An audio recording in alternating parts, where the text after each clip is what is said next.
of Brand Esports. But coming through from the first phase of bans, we have the Lyra. Lyra is one of those, captains that has been prioritized, and a lot of emphasis has been given to her during the first phase of bans because of how strong she is. And now from the side of Elite 8, Arden will be taken out.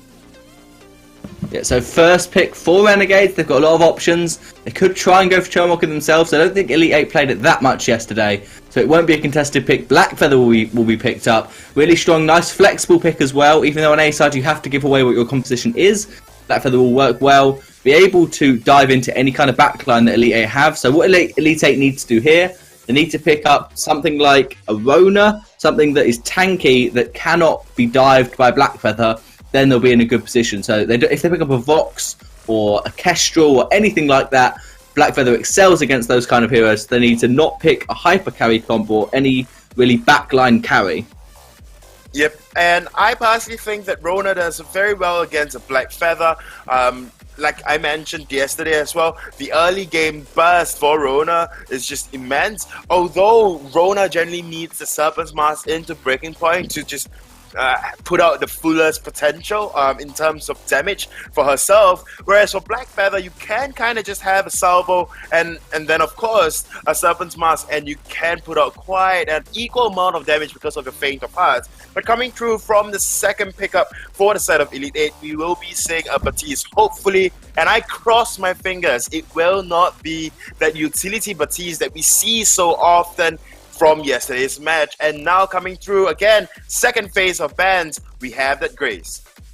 Yeah, I'm surprised Baptiste has been picked up. Catherine obviously banned away, so they don't get the combination of Cath Baptiste. It's counterable, definitely, but it's very hard, and you don't really want to be going against it if you can at all help it. So the Baptiste first pick is interesting because maybe they want flexibility over going for Catherine, who has better CC in general, and Scarf as well is not a hero we've seen an awful lot of. Blackfeather does well against Scarf because Scarf hasn't got much disengage. Blackfeather has an awful lot of engage. So I would expect Renegades maybe to round the comp out with a Lance, try and dive in on that Scarf, really lock her down with a Blackfeather, maybe a Jungle Alpha or Reza, and just go all out dive. As long as you block Baptiste CC, you should really be fine. There aren't that many captains left that provide too much CC with Arden being banned away and Catherine.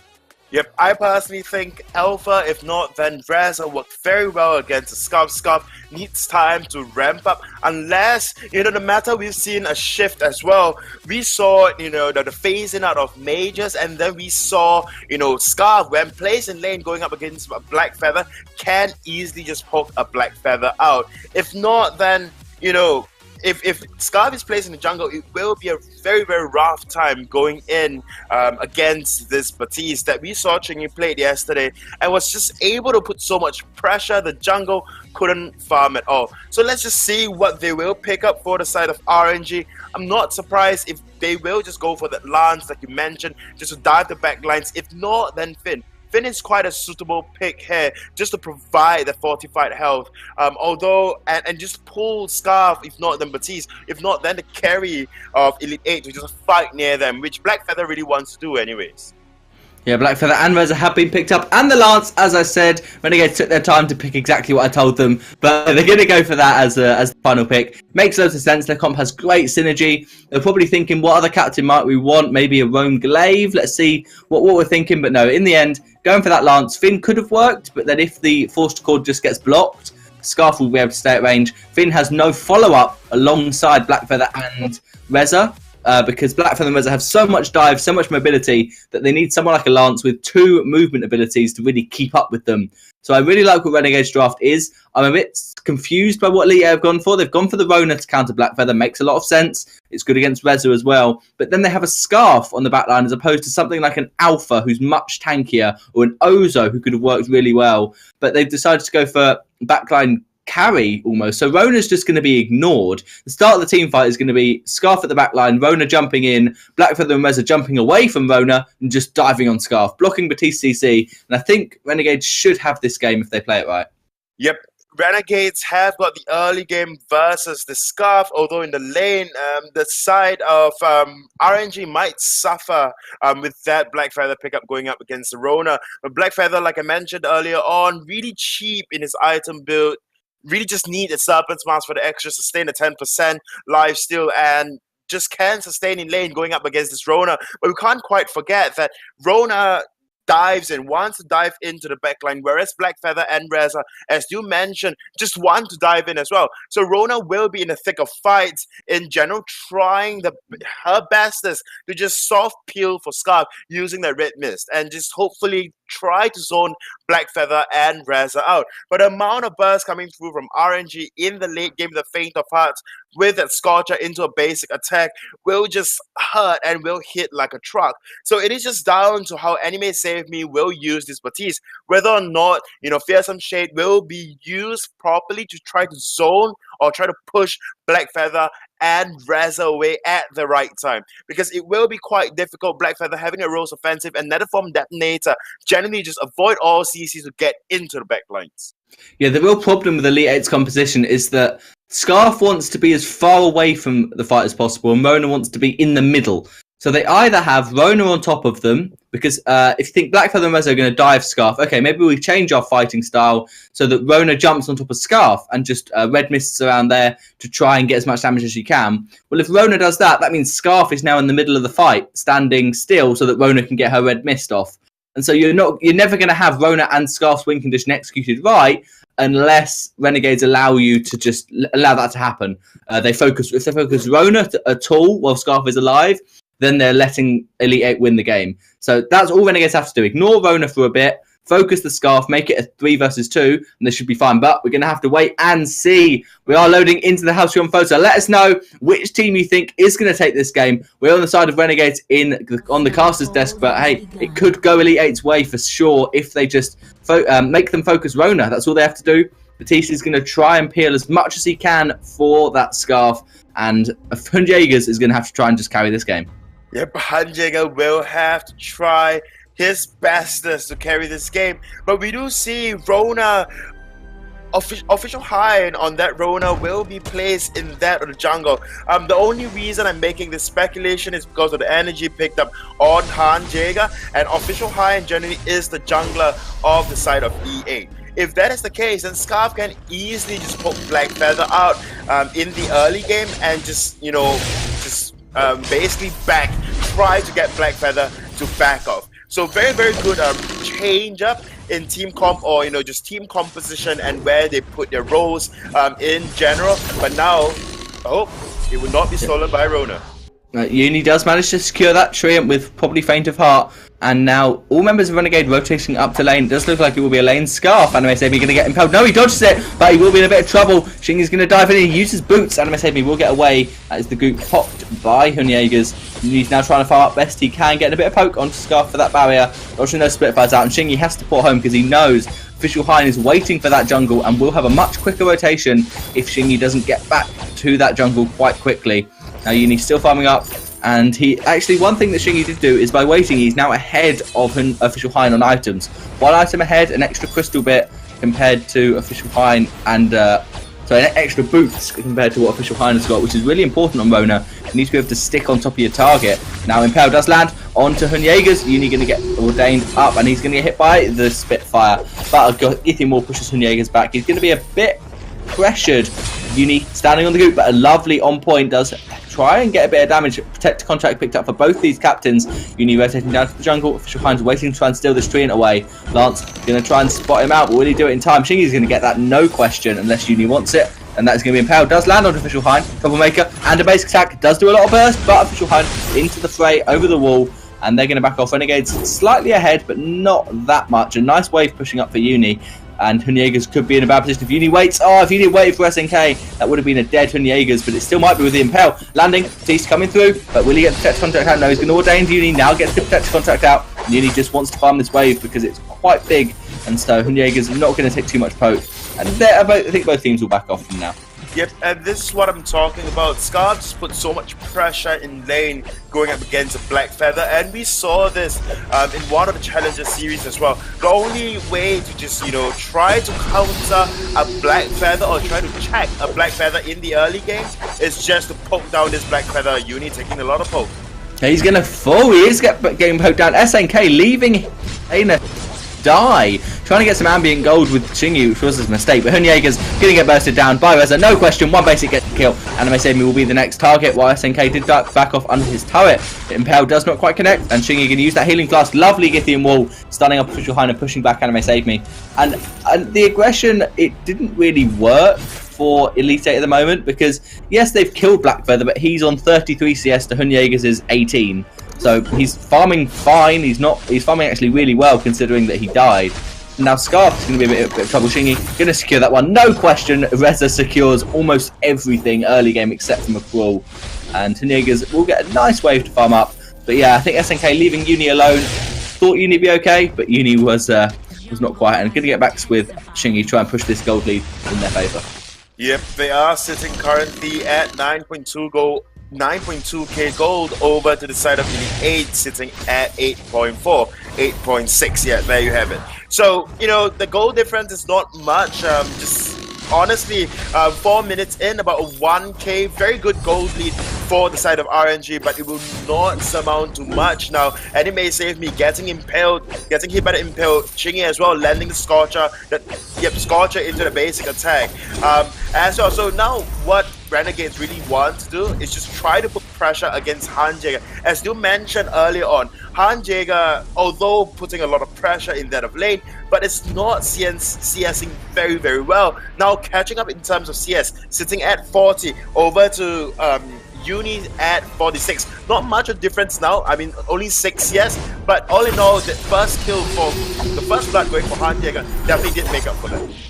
Yeah, but also you got to notice that Official Hine is 10 CS behind Shingy in the jungle, so it's about 15 lead that Renagades have given themselves, which is why they are ahead in gold despite the first blood, and they've also shared much more ambient gold together in the jungle, and that's going to be impaled onto the turret, not quite the intended target, and SNK going to stay inside that ordained. That's going to be a jump away from Official Hine into the fray, very defensive, and now Uni is tanking turret. He's going to rose offensive through as many members as he can. Renegades not going to want to take a fight under turrets. They secure the tree, and Shingy's going to wait, and a jump over the wall for Official Hine. Scorcher comes through, Troublemaker, and that's another from Destinator back over the wall. Shingy being defensive, he knows the MVP is coming for him, so get it back away. That ultimate on such a short cooldown at level 1, it's on about a 40-second cooldown, which compared to something like Arden's Gauntlet on like a 90-second cooldown is really means you can use it quite freely, as Shingy's doing, because he knows once he gets his rotation, comes back to fight, his ult will be up again.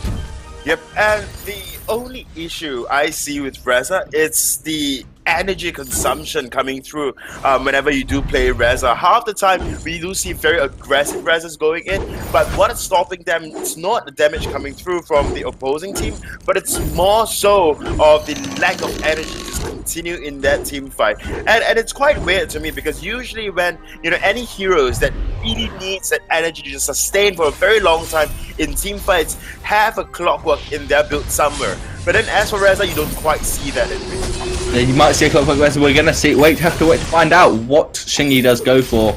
And the energy problems do normally happen once you picked up Aftershock into Dragon's Eye or Aftershock into Broken Myth, and then before you get the clockwork, you're really out of energy. Shingy over the wall with the Troublemaker, and Anime Save Me really loves the scout trap in that position that Black Feather just popped. There's been tons there already. Reza now going for the backs. This is so risky because Sentry is going to be there. He's going to have to use the ultimate to try and run away. And no, Shingy's going to go in. Get him out onto Renagades with the Scorcher basic attack. Shingy's going to go very low, but then Netherform Destinator dodging damage. He was founted. He's going to get healed up. Official Hine is now red mist, but they just run away from him. Reza gets the kill with that Aftershock box. So much burst on this Shingy. Renegades, that is exactly how they fight. They just dive on Scarf and then make it a 3v2, in which case Official Hine's going to go down afterwards. That was quite a clear bait coming through from Chingy, just, you know, taking aggro from the minion, from the Crystal Sentry, and then afterwards just, I don't know, that to me was a clear bait. But of course, it can only work through very, very good communication, but now Uni is very, very low, SNK as well. Really could be in trouble. SNK is going to be okay under his turret. Shingy's now trying to defend their own tier 1. after Renegades were just able to push Elite 8 down to 0. Shingy will be able to secure that Treant. Official Hind is spotted by a scout trap, and now Scarf trying to push onto the turret, but Uni does block the Spitfire, which means that Goop is not on the turret. Turret may be able to survive because of that heroic play by Uni. SNK going to block the next Spitfire. The Renagades is poking them down, but they are trying to defend the turret. Uni going to dodge that one, so it hits on the turret now. Official Hind going to go in fountain used by SNK, keeping them alive. And Rona going to try and jump in on the turret. She's red misting. 1 kill for the Rona. Turret's going to go down, 2 kills. 1 goes onto Scarf, and that is a disaster for Renegades. They should have left the turret. They would have been okay. And in the end, they lose 2 kills, a turret and a gold mine. Yep, they should have slapped the turret like you mentioned, but they just want to save it for the oddest reason ever. I mean, all of them were very, very low. Now Chingy in a 1v1 against Anime Save Me. Shingy trying to steal that gold mine away, but Anime Save Me making sure that's not going to happen. The Ordained keeping Shingy in one position. I really hope Shingy goes for Broken Myth next item. It's almost always better than Dragon's Eye on Vezza, just because you're all about burst, you're not about sustain. But no, he's gone for the Dragon's Eye. I don't like that on Vezza, because even though Renagades doesn't have any defense, if at level 12 he gets an infusion, a Broken Myth would just do more damage until Dragon's Eye gets about 7 stacks. And that's never going to happen on Vezza against a Scarf, because your win condition is burst Scarf down as quickly as possible. Then 3v2 you're going to kill Rona. So there's no need for that full Dragon's Eye. You just get the Pierce, try and burst through that. So now Shingy has to build towards probably a Clockwork, or else, as we've said before, he's going to run out of energy on this Vezza. Yep, he will be running out of energy if he is just, counting and relying. Oh, maybe a fight will be breaking out. Yep, SNK does not land the Impel, but Atlas lands onto Vezza. That's not going to be blocked. A lovely fear was not blocked time, but Vezza is now no longer Atlas, but Blackfeather gets it with the Fate of Heart. Official Hind going to go down next, and Hunyagas is the last man standing. What are Renegades going to do? They're not going to dive it. He's behind 2 turrets, so Shingy's just going to focus this tier 2 turret down. And Renegades look like they'll be able to siege it pretty successfully. Scarf trying to stop that with a Goop. Doesn't look like it's going to be able to do much. Renegades happily get the tier 2 turret and back away. Uni doing quite well there to focus the Batiste first this time, and then going on to Rona.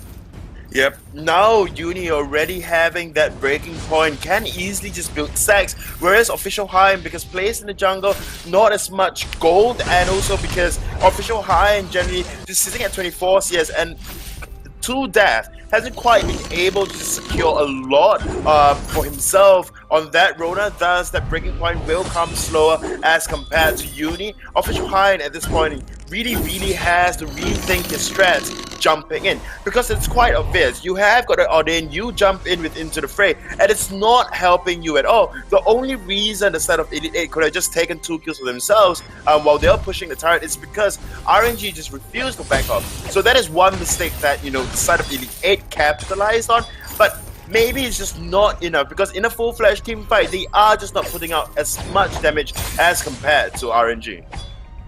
Yeah, Official Hind really needs that breaking point to try and stack up. Blackfeather's already got his, so Uni's going to be building up way more damage. He is infused, and that is Impale over the wall, not quite going to connect. And now Renegades looking to try and push SNK, just waiting for that Impale to be back up. And Scarf doing some nice poke onto Renegade actually. Official Hind is waiting for the time to jump in. He's got a full Aegis.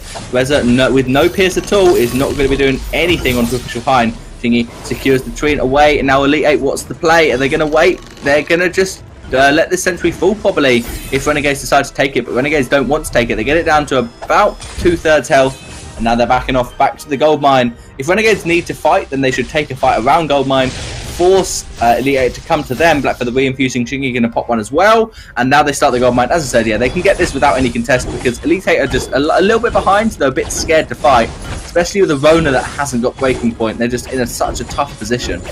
They just have to turtle up and try the best just to farm up, especially Han Jaeger on that Scarf. He is sitting relatively well for himself at 112 CS, but he needs more items than what he has currently. Sell that Flask, probably build into a Dragon's Eye. If not, then a Frostman is extra, or even just a Clockwork for a 2-second Spitfire and Group combination. And that way you can spread out so much more damage currently, because what Tanyega is going for is 90% shield pairs on that ultimate, on that Dragon's Breath of his.